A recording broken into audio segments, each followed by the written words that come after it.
I'm MisterRaw, and I'm just about to attend the Online Prosperity Show with Prosper Taruvinga. Coming soon.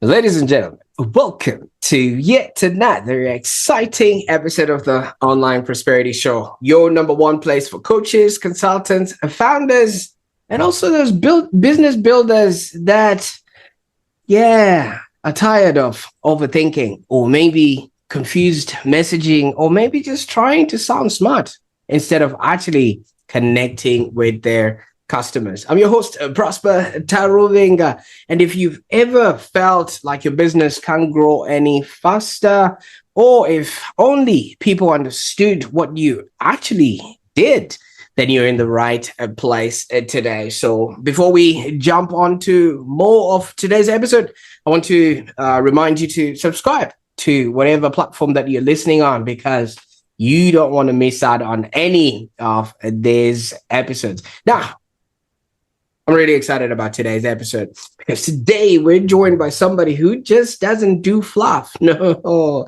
he also doesn't do what he calls corporate theater and absolutely refuses to let you just hide behind buzzwords.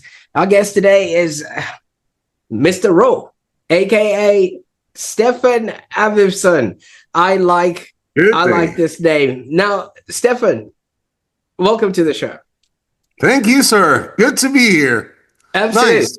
And I think after this episode, after this line or whatever, I'm just going to be calling you MisterRaw, because I think that just is apropos to what we're going to be talking about today. So for those that are meeting MisterRaw for the very first time, you will notice he's a bit raw in his talk. And that's not because he's done a lot more than you have. No, he's just a Danish-born entrepreneur who's built more than 15 companies across Europe, the US, and Asia, and he's generated not one, but 1.6 billion in sales pipeline. Now, when somebody comes with that much of a resume, you better pay attention, because they've had a lot of talking to people in order for them to close that kind of money in deals.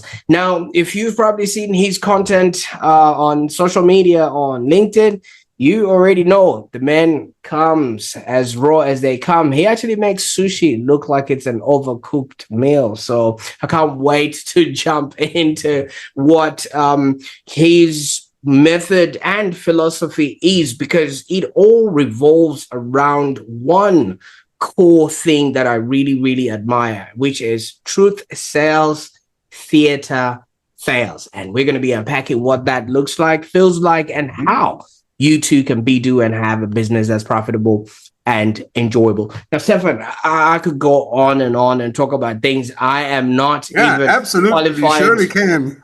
I can hear that. It's good to be on the show. Thank you very much, Prosper. Great stuff. What an introduction, I must say. I'm a little bit more humble than that. The rest is marketing, but I'm now 48 years. I had my birthday a couple of days ago, and yes, I built 15 companies. I had 5 exits, but I would more say, and more importantly say, I also have 2 major bankruptcies throughout my life. Because when it really comes down to it, you move and you change when you fail. And that's just letting the audience know that I also know how to fail. Because behind every success, there's 1,000 failures, actually. It's the only way we can move forward. It's the only way we can progress, because when things are going good, we're doing just fine. And My journey I'm currently now a CEO advisor, a mentor for entrepreneurs. Actually, I realized a couple of months ago that I'm helping founders on 5 different continents, which is quite crazy. So I even have a customer down at yours. It's in Perth though, not in Melbourne. And it's a big variety, but it all began 12, 13 years ago after I failed with my unicorn. I had a company within the shipping industry that really went through the roof. Unfortunately, our investor chose to end his own life. And we learned then when he committed his suicide that he was Russian. And I learned hardly that you cannot raise money when you have a dead Russian on board your company. And while enjoying that part of my life, my mother died of cancer. So it was like 2 blows in the face, a complete knockout. I had a depression for 3 years' time. And I learned 2 things because I actually exited one of my companies while I had a depression. So, but I learned 2 things. The first thing was that I work as much as normal people work when I'm depressive.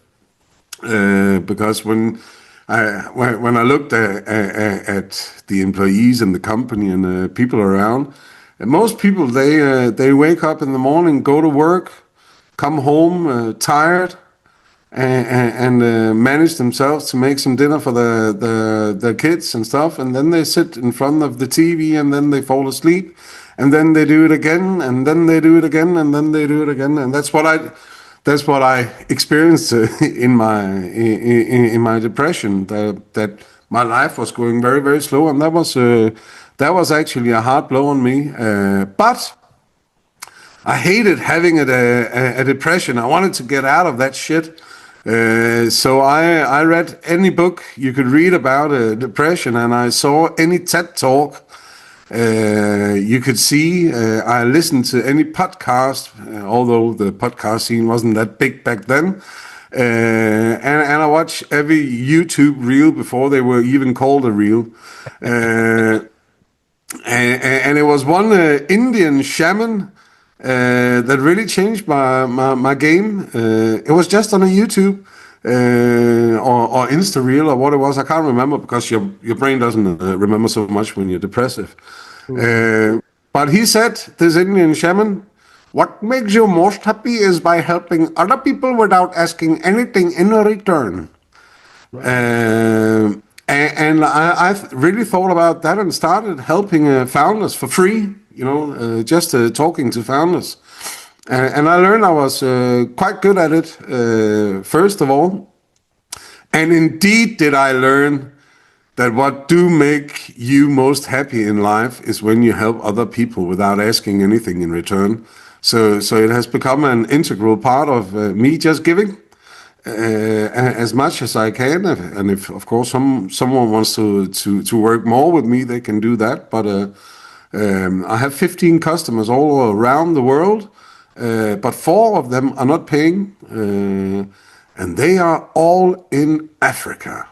2 in South Africa, 1 in Nigeria, and 1 in Kenya, and I'm doing that because now I get to be an old fool and want to do something good in life, and I realized that my mission is to help as many people as I possibly can in the best capable manner, and I believe founders, we are the ones who are changing the world into something better. We are the ones that make the world progress.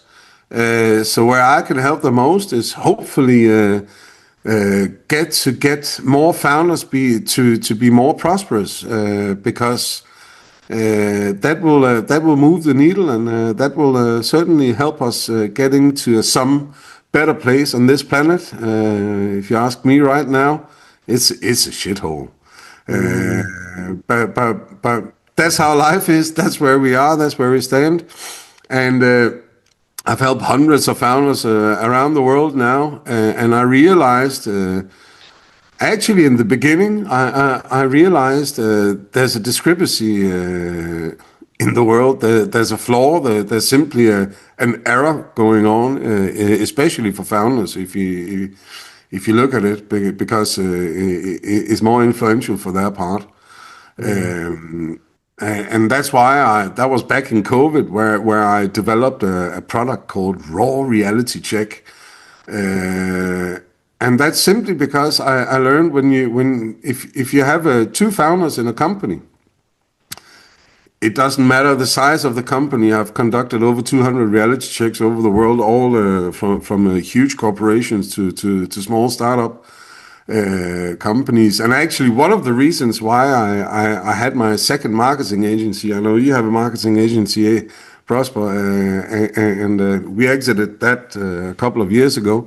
But I actually hooked up with him because he did something that most marketing agencies don't do, and that is to interview the existing clients, finding out why they buy from them.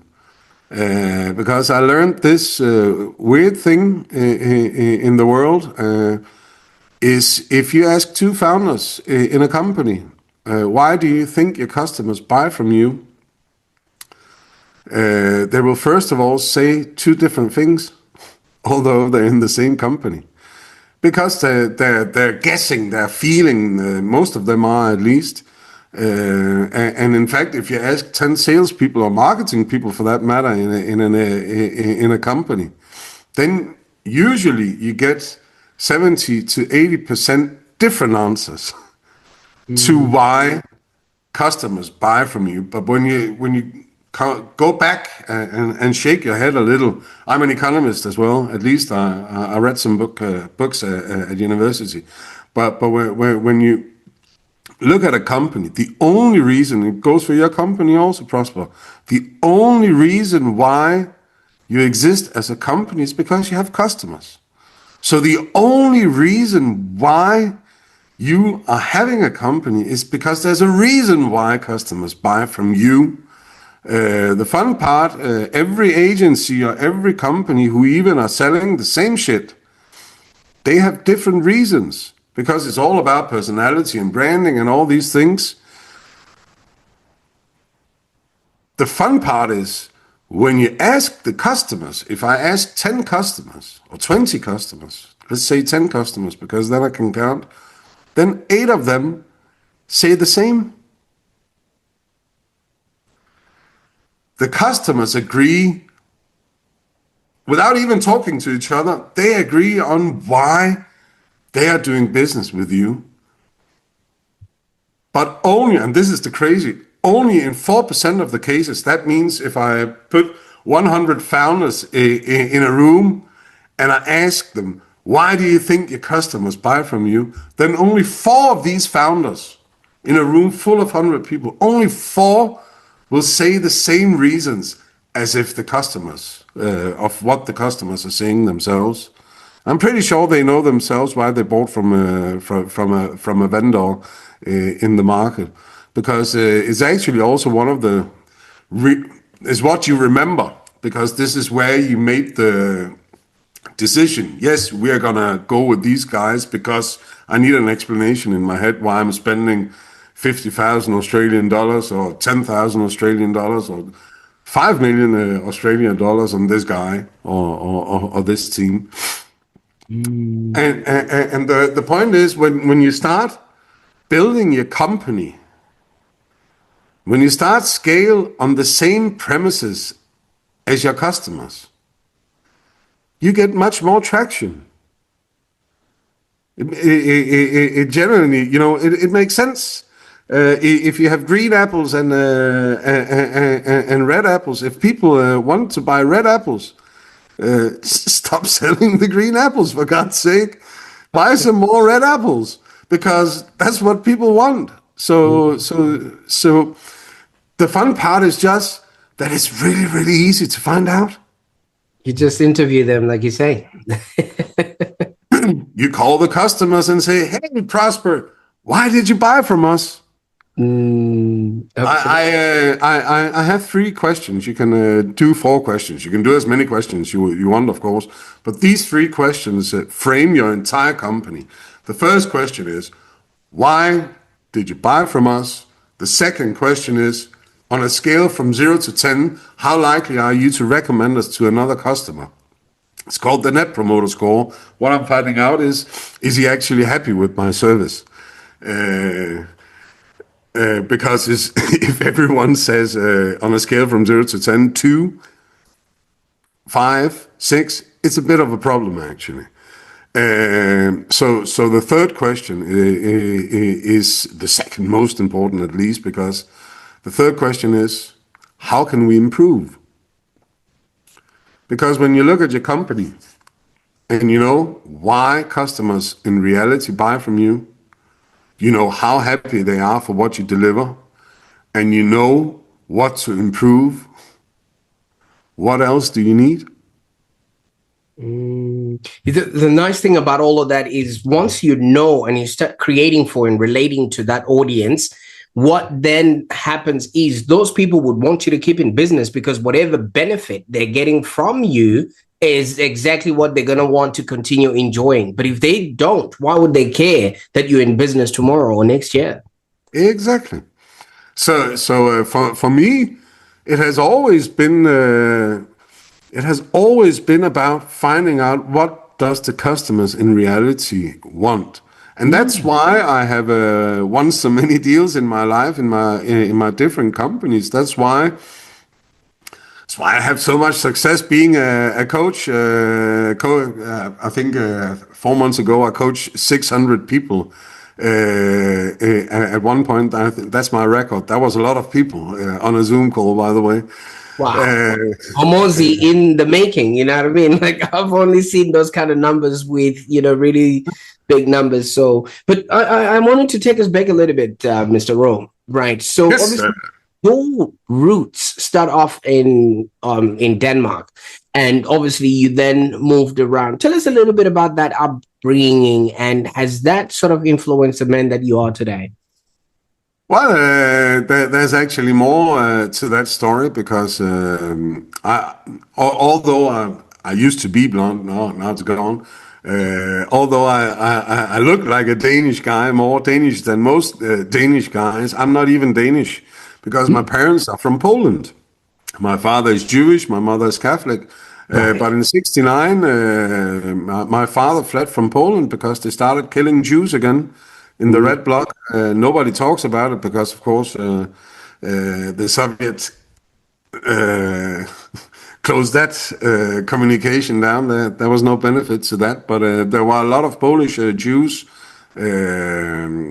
back in 69, 68, 69 who needed to flee from Poland. So luckily it ended up to be in Denmark, the little kingdom of Denmark, with only 6 million people, a very safe place to be raised. And when you look around the world, actually, especially in large corporations with Asian roots, you see a lot of Danish CEOs because it is well renowned that you can trust a Danish.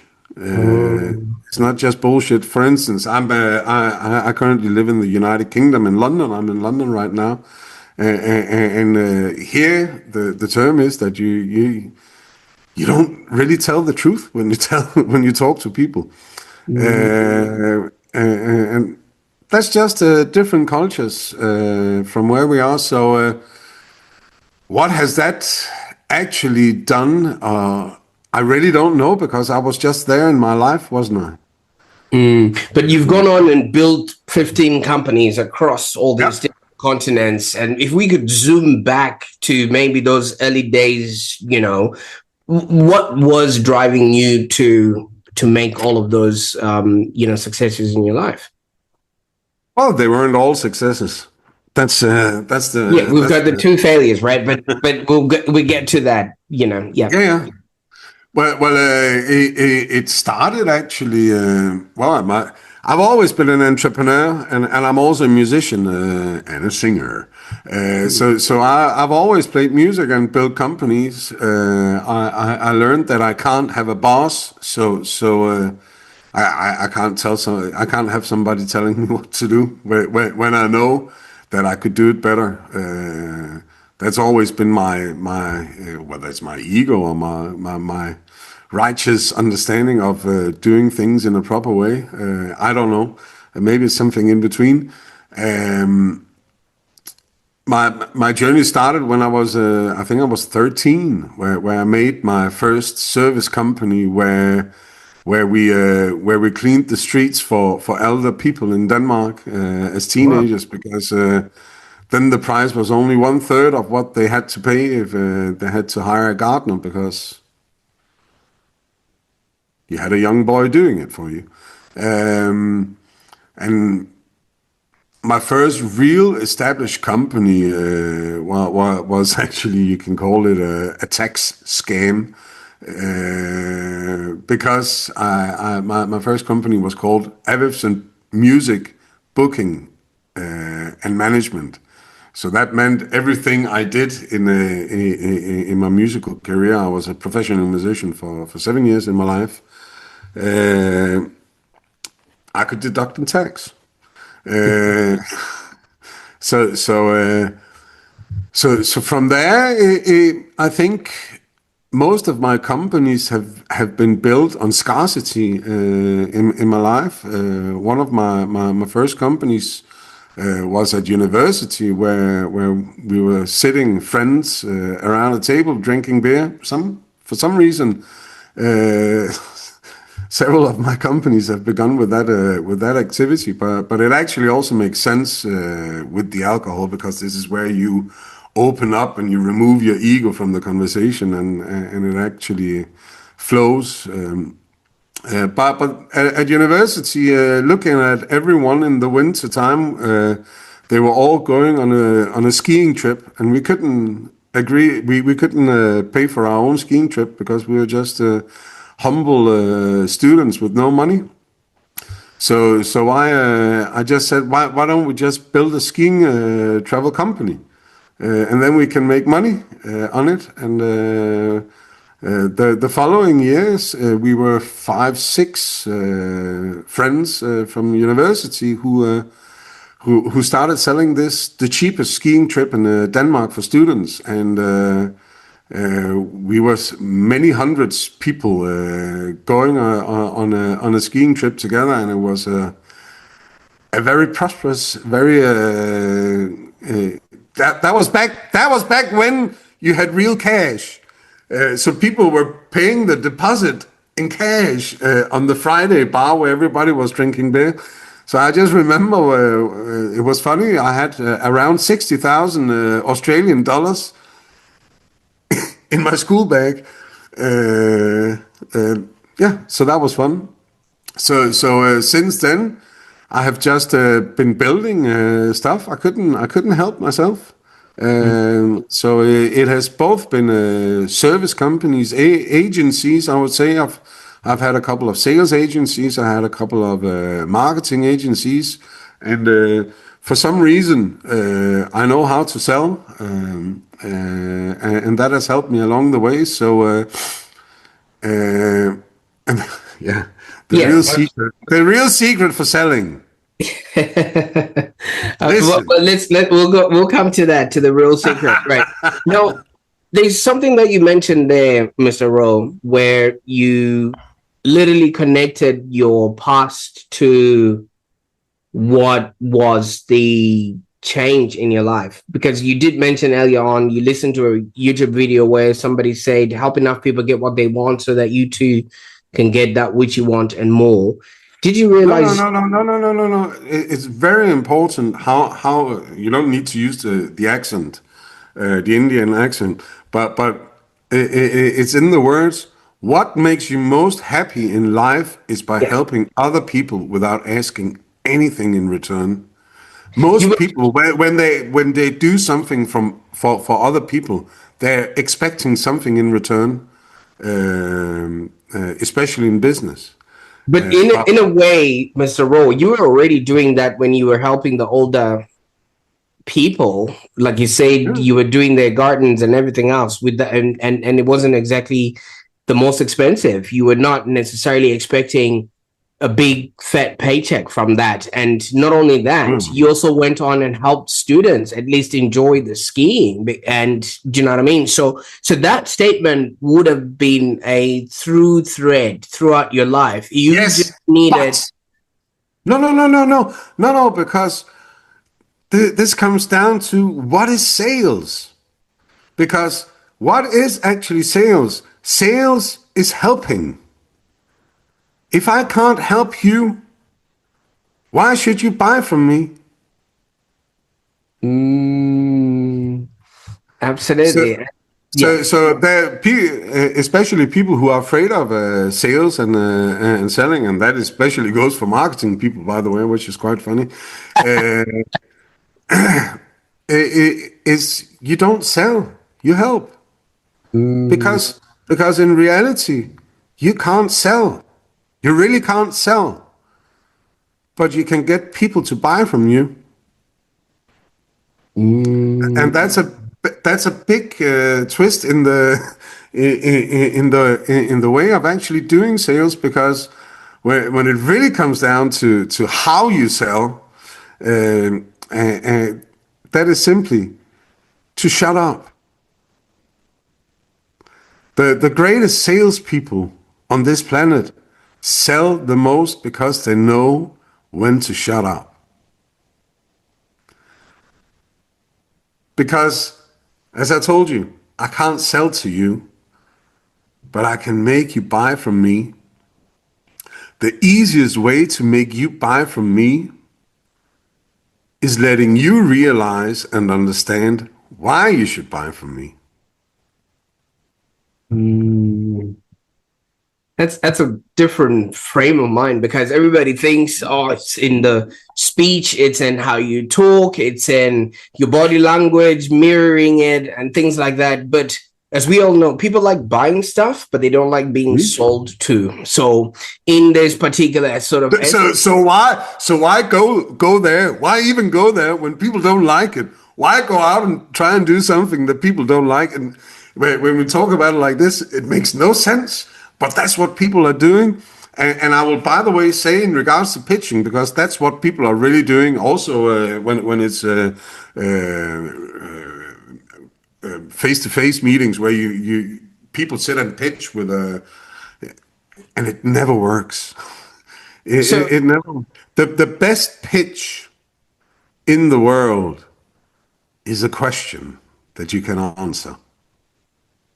Oh, it's not a slide deck or a rehearsed 5-point or an elevator pitch, as they say, because I've never heard of anyone that buys anything in an elevator, especially the ones these days. You know, you go to floor number 50 in 5 seconds.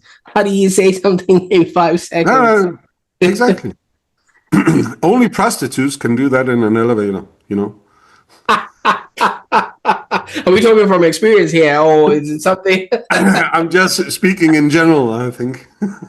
But there's one thing that you said, Mr. Rowe, that companies don't fail because of strategy, but because they lose touch with the truth. And I really like the example that you mentioned that, you know, if you really call up people, there's 3 questions that you need to ask, which is, will you buy from us? Would you recommend us? Or would you come again? I'm not quite sure. Or how can we improve? Now, you can share a story from your own experience or your businesses where you actually learned some of these things the hard way by you not actually having listened to your customers. Well, there are too many stories to convey on such journey. But one fun case I remember in my life was a company who created a robot that could paint up the white lines on a football field, or a soccer field, and And I asked the founder, the CEO, so why do you think your customers buy from you? Well, because it's quick. The machine is quick. It was very quick. You press a button, and 30 minutes later, usually it takes 2 to 4 hours to mark up a soccer field. But here you just press a button and you sit and drink coffee. That's what he thought was the reason. So what we did was then called his clients and said, why did you buy from this robot company? And all of them, it was so funny actually. It was all of them. The company is called. They're they're growing like crazy now. They're called tiny mobiles, tiny mobile robots. And the reason why customers were actually buying from them was because it was a light-weighted robot, which makes not much sense. But if you look at the competition, then the competitor's robot was weighing 100, 120 kilos, and their tiny little robot was only 40 kilos. The point was when you have a robot and it only takes half an hour to mark up a field, you want to move that robot to the next field. So you need to lift it up in the car and drive to the other field. So the actual difference was that you only needed one person to operate the little tiny robot, and you needed two people to operate the big robot. So actually you saved half the money in personnel by using a tiny mobile robot. And of course it makes sense. But the fun part is just they actually bought in on the premise that it was tiny and it was mobile. But the founder forgot, because that's what we founders do. We live in our dream, we live in our company, and we constantly think about all the reasons and all what we can achieve, where we can go. So we change our opinion about our own product over time as well. But that doesn't apply to the customers. And especially back in COVID, everybody was, people are not talking so much about it anyway, but back then it was all about achieving product market fit. And I was like, what is product market fit? And first of all, it's not a theory. It's actually a tweet from a guy called Mark Andreessen, which is one of the greatest VCs. They're called Andreessen Horowitz, but he just tweeted product market fit 15, 20 years ago. And because he's a rock and roll, Michael Jackson in the investment space, everybody started saying product market fit because it makes good sense that you can first scale your product when you have achieved product market fit. But what is product market fit? And I spoke to several VCs back then, and it started because one VC was saying to me, well, we help our portfolio companies achieve their product market fit. And I was like, how do you do that? And he jumped in a canoe and started rowing around for more than 12 minutes talking about blah, blah, blah and bullshit. And because in reality, he didn't know what he was doing. And I was sitting, it's weird because product market fit in my head is achieved when you start selling your products on the same premises that your customers buy into. And they're understanding their part in that journey, in that story, and they're seeing themselves utilizing that service and that product in such a way that, you know, they can't do without it. Exactly. That's one of my other takes, because you have products. This also goes for you, man. You know about the nice to have products. You have nice to have products, and then you have need to have products. I have added another one on that line, and that is your product simply needs to be too stupid not to have. You need to sell toilet paper for people who wants to shit. I like that. Yeah, Yeah. like literally selling water bottles in a desert. Yeah. Don't sell cake. You know, don't sell cake. Sell water. Absolutely. All right. I see what you're talking about. Now, obviously, you've created millions in pipelines. Was this apparent when you were doing this, or is this something that has now come around as a matter of experience and having dealt with maybe the exits, the bankruptcy, and also losing those people in your life?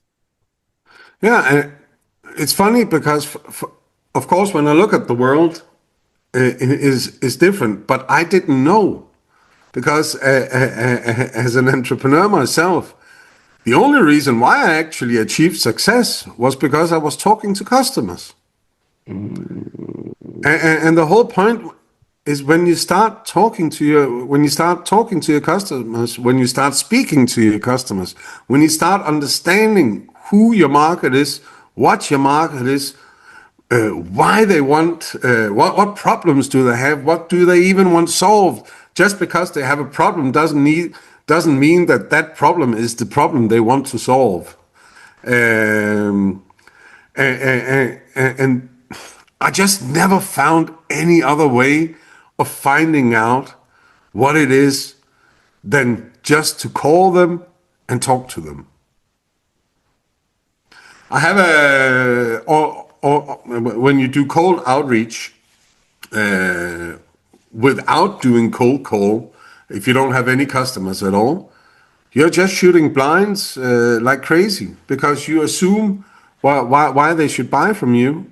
But it's quite easy to find out if they want to buy from you and why they want to buy from you because you can just ask them.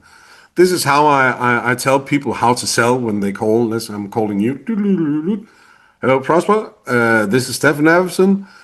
I'm calling from this company and I sell this product. Is this something you want to talk to me about? And then you can say yes or you can say no. There are 3 reasons why you say no. The first reason is you hate cold callers. But you picked up the phone anyway, so you just want to hang up, which is fine. The second reason why you would say no is because you don't have time to talk to me. And the third reason is because what I'm offering you is not something you're looking for. So when you ask this, say, I'm selling this product. Is this something you want to talk to me about? And they say no. You ask them, why don't you want to talk to me about this? Because either they will say, well, I hate cold callers, so please don't call me again. Or number 2, I'm actually on my way into a meeting, so I don't have time to talk to you. Then you can always say, hey, but can I call you later then? And half of them actually say, yes, you can call me later. And then you already have a warm lead. The third reason is because they don't want to talk to me about what I'm trying to sell them or my value proposition. It's my value proposition. I sell this value proposition. Is this something you want to talk to me about? No. Why? Well, it's because of this and this and this and this and that. Now I get to understand why you don't want to talk to me about what I'm trying to sell. So I might be saying the wrong thing, but by understanding what it is that doesn't resemble with you, then I can start molding my value proposition so it starts to fit my market. Because in the case where they actually say yes, I sell this value proposition, is this something you want to talk to me about? They say yes, you can ask them why. Because now they will answer you why they want to buy from you. And when you have told me why you would buy from me, the conversation just becomes a little different, because now we're talking about the same shit. And once you've told somebody why you want to buy, you cannot not buy then after that because you now they have to, convince themselves, the reason for that. So I kind of feel like this is pretty much the missing link in a lot of what a lot of people suffer with in business. This is what most people say. It's about team and blah blah blah. The real reason why startups and founders they fail is because they don't speak to their customers. That's the real reason. Because when you look at any company that is successful, at least 95% of them, they start becoming successful when they pivot. They come with an original idea, and then at some point they pivot to something better. The fun part is, when do you pivot? You pivot when you understand what your market actually demands, and that's when you pivot. So why not just get those answers before you start building the product or process or whatever? Why not fix this problem prior to the product development, so you actually know what you're building, who you're building it for, and why they would use your solution or service or product in that matter. You see, because reality is this is very important because if you speak to 100 people out in the market who you think you can sell to, and all of them say no, then you're probably not selling the right thing. Right.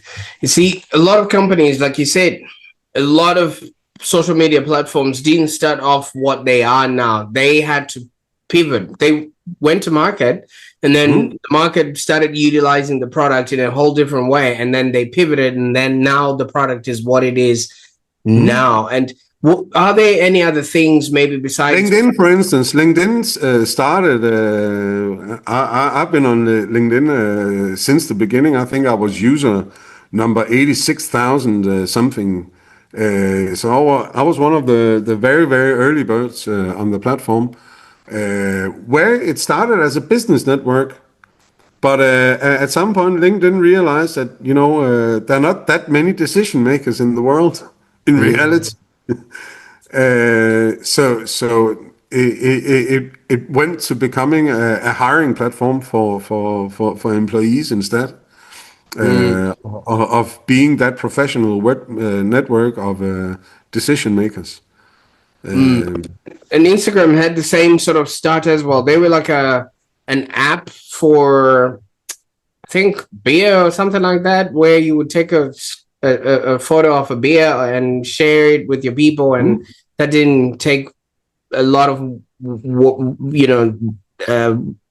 peaking. And then they went on. YouTube was a dating site.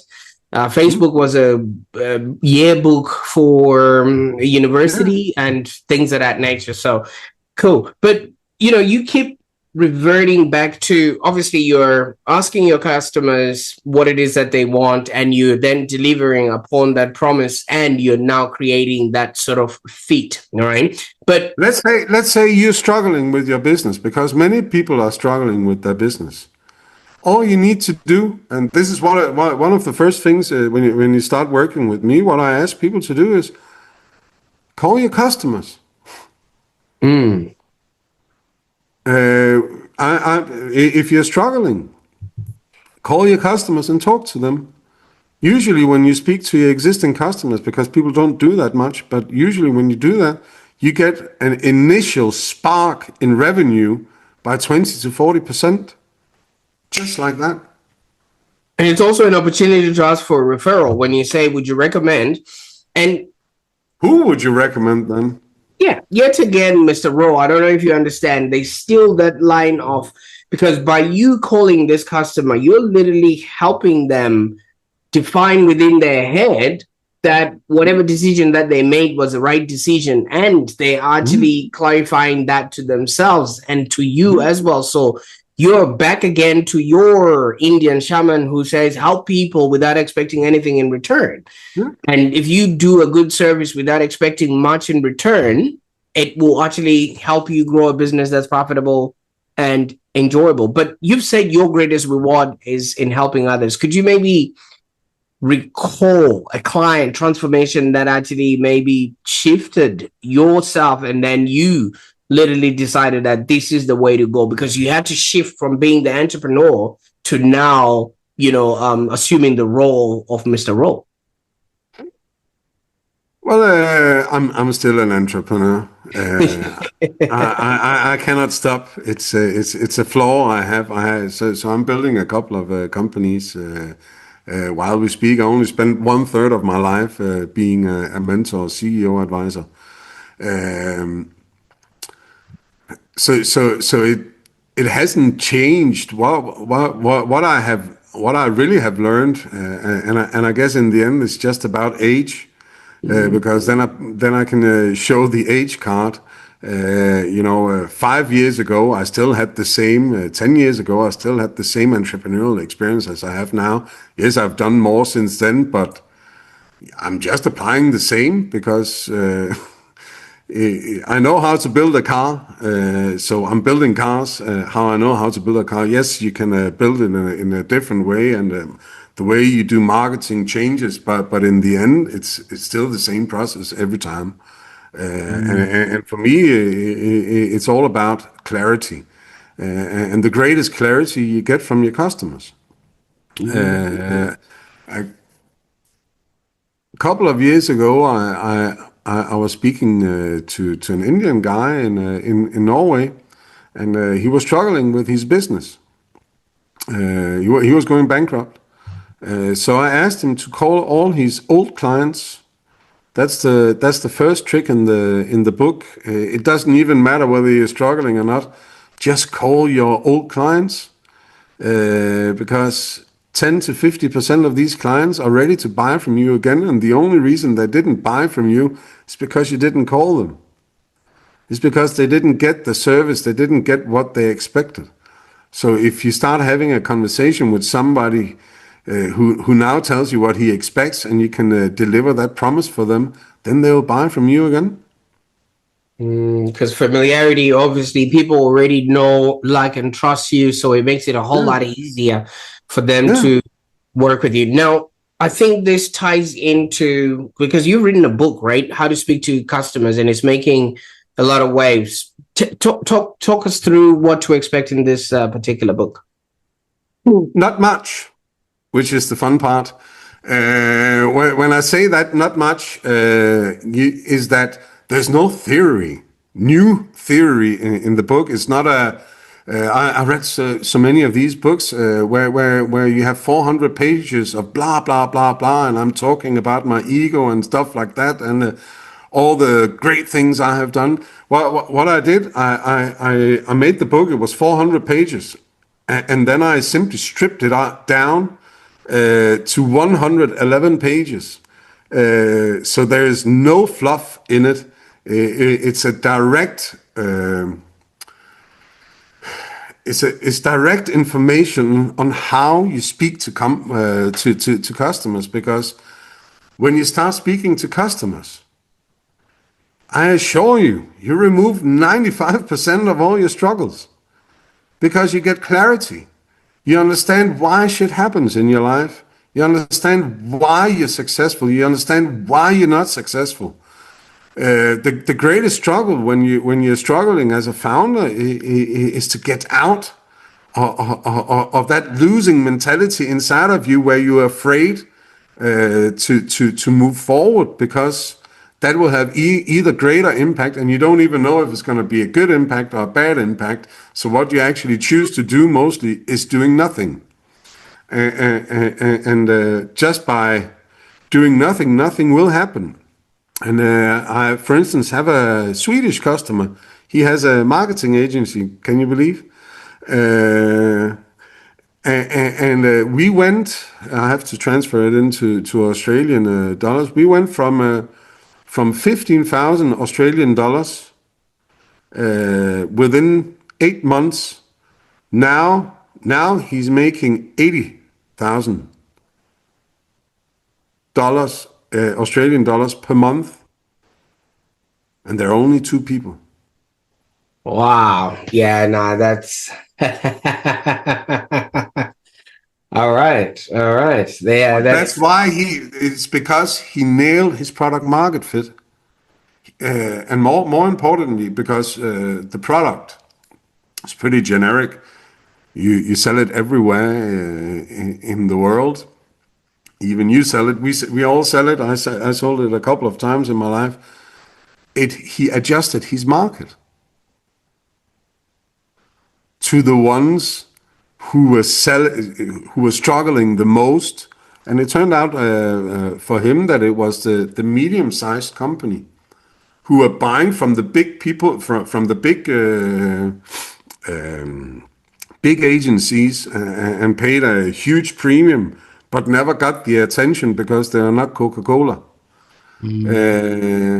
So instead of presenting an entire team of people who deliver, he found, hey, I'm just gonna work with those freelancers around the world who actually know what the fuck they're doing.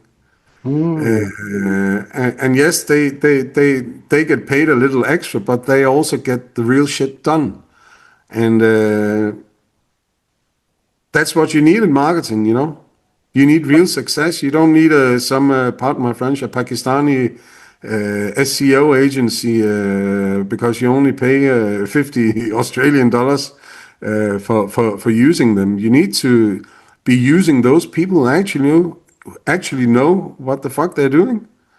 Oh, absolutely. Because you know what they say, price is what you pay for, but value is what you get. And half of the time, most of those, now that we've advanced into AI, some of those shady jobs are now coming undone because they're not, translating. I have a beautiful example. A couple of years ago, I charged 1,200 Australian dollars. Last year, I said, fuck it, I'm going to double my prices. So now people pay me 2,400 Australian dollars on a monthly schedule, and they speak to me half an hour to 2 hours every week. Sometimes it's just 10 minutes, but we talk about the business, where you are. But the point is, I doubled my prices. And because I doubled my prices, I actually also doubled the amount of people I was helping. Because the perceived value that I'm bringing on the table, if I'm too cheap, why should you buy from me? Right.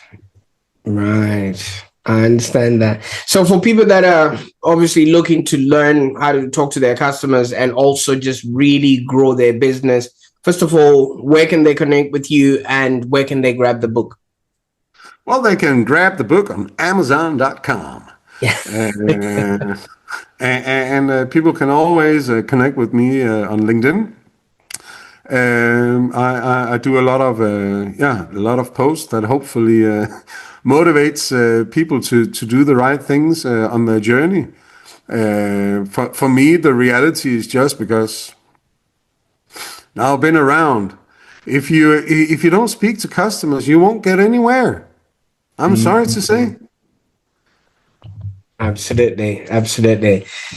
I am really, really, really excited about, what people are going to grab from this, because I mean, your life story and your experience, I viscerally believe in life. We're here to live, to learn, and to contribute. Okay. You've lived the life. I mean, you've experienced having like you said, a dead investor Russian on your ticket, and also the experience with mom and things of that nature. But from there, you've extrapolated lessons which are so valuable for a lot of people. And one that I'm going to walk away with is just pick up the damn phone and ask your customers, because they're the ones that are paying you money, and they are the ones that are supporting you to stay in business. And now you the fun part, Prosper, the fun part are these 200 reality checks we said, 24%, I think it was, of all questions across all the companies that we've helped, they said, when you ask, how can we improve? They say, well, you can do these calls a little bit more. Because customers usually actually just want to speak to their service providers, and they really enjoy talking to people they pay money, and that's one thing that many companies, especially when you grow through the founder stage, when it's a real sales department and stuff like that, people tend to forget to do account management. To just, you have a thing called I love you calls, and just implement that, and your business will start thriving much more already. Absolutely, absolutely. Well, what an incredible conversation. I knew we were going to get raw and we were going to get all these fantastic insights from you.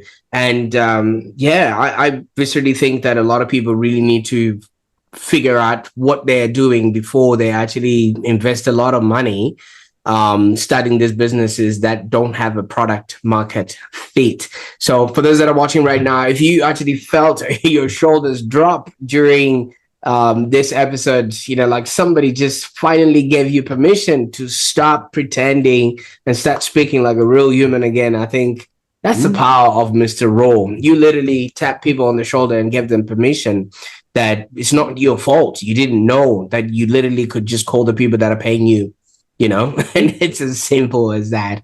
Absolutely. So make sure you grab the book, How to Speak to Your Customers, and also connect with MisterRaw on LinkedIn to explore the world of raw communication and I think you've got a website, mr-raw.com. I will put all those links below. All right. And I can't wait to see what people are going to do with this information, Stefan. Thank you so much for your time. Well, you know what? I hope they'll start speaking to their customers. That's what I hope. Absolutely. I can't wait to see that too. All right. Bye for now.